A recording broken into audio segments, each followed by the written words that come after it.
What's up? Welcome back to the Metalhead Car Show. So last week I posted a short that was cars that shared engines Ford edition. And well, you guys seem to like it, so I wanted to do a full-length video. Now this isn't really a new topic. You can find a plethora of videos on this and multiple articles on this. So I wanted to do a video kind of highlighting some cars that not many other people talk about, along with getting those cars in that'll make this video get into the algorithm. So anyway, here's 5 cars that share engines with other cars. Let's get right into it. Starting off with the Ford Crown Vic. The Ford Crown Vic uses a 225 horsepower, 4.6 liter V8. This engine was heavily used in Ford with the F-150s, the Mustangs, the Grand Marquis, the Lincoln Town Car, the Explorer, and along with those, the Koenigsegg CC8S. Unlike those other cars that were making just a bit over 200 horsepower, the Koenigsegg CC8S was making about 650 horsepower. And along with its completely alien, slippery design, it got this car up to over 240 miles per hour and a 0 to 60 in the mid-3s. Koenigsegg did this by, well, heavily modifying that engine and adding in a big old supercharger. Koenigsegg started using the Ford 4.6 liter the moment they started on prototypes back in the mid-90s, but the CC8S, I'm pretty sure, was one of the last Koenigseggs, if not only production Koenigseggs, to actually use this engine, as when Koenigsegg started using their own 4.7 liters shortly afterwards, likely themed off the Ford 4.6, but are now using primarily Koenigsegg-made twin-turbo 5-liter V8s. Making like 1,500 horsepower. Next up, the Gen 2 Dodge Viper. This is kind of an odd one to bring up because it's a Dodge Viper. It's one of America's supercars. We're not talking about a Dodge Ram that anyone can pick out that V8 and modify it. That is Dodge's own 8-liter V10, which made like 450 horsepower back in the mid-90s.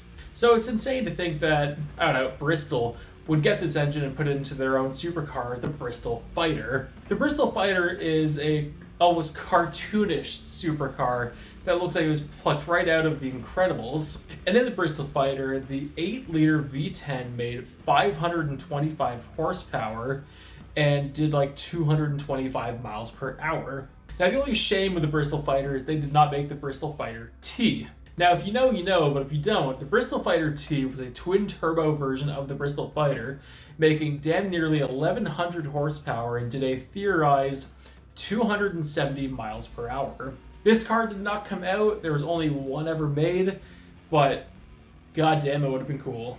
Next up, the R34 GTR Skyline. Now, you already know, this thing uses the legendary RB26. That twin-turbo straight 6 that sounds like this.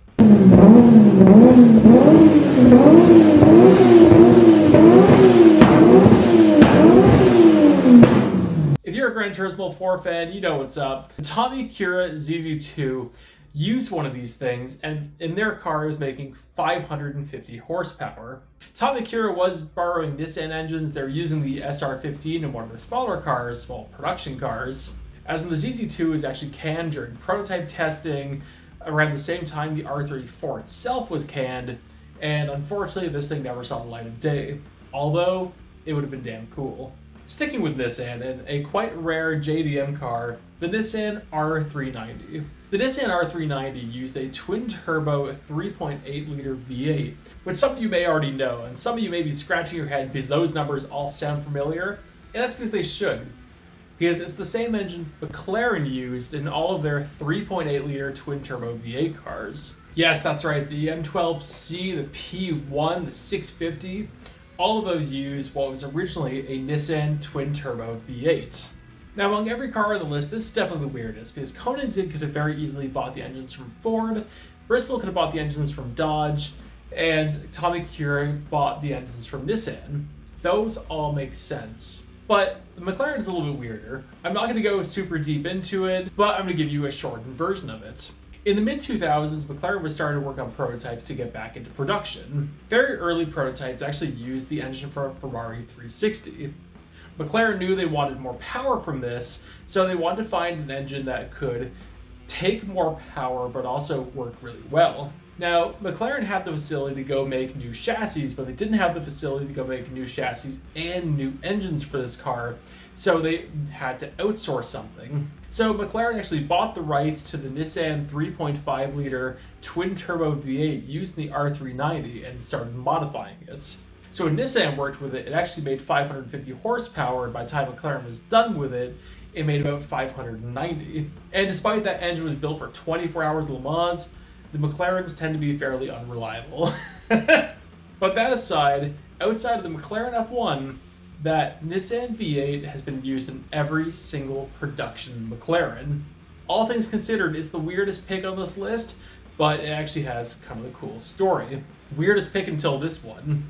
Back in the 1970s, Lamborghini was doing something kind of cool. They were building the Urraco. Now, the Urraco was a mid-engine, rear-wheel drive, 4-seater sports car that was kind of made to be used every day. The original baby version of the big Lambo. And on its own, it was pretty okay.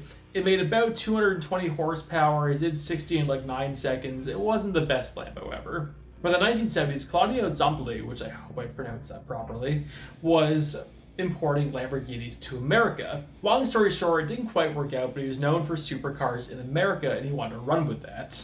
So with that, he wanted to build his own car. Now this took a long time and didn't really spark up until the very late 1980s, but he needed an outrageous engine. So as opposed to borrowing the Countach engine or the upcoming Diablo engine, so what he did, he got two 3-liter V8 Lamborghini Urraco engines, fused them together to develop a 6-liter V16 engine, and then used that in the Cizeta Marauder. Now, I think I'm splitting hairs to say that they borrowed this engine or this was the same engine as the Urraco, because let's face it, it's a 16-cylinder, kind of wasn't, but its entire origin came from the Lamborghini Urraco. So instead of that 220-ish horsepower Urraco engine, you got a 580 horsepower 6-liter V16 that sounded like this.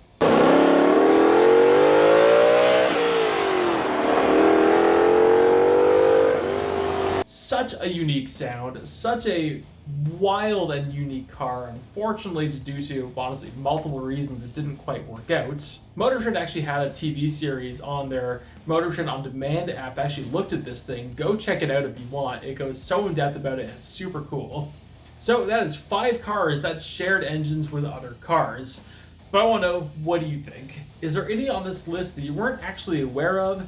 And what is kind of the craziest engine sharing situation you know of? Let me know in the comments. Thank you all so much for watching. Like, subscribe, and enjoyed what you've seen. I post on Tuesday, Thursday, and Sunday, and there will be more shorts like this, but I'll see you later.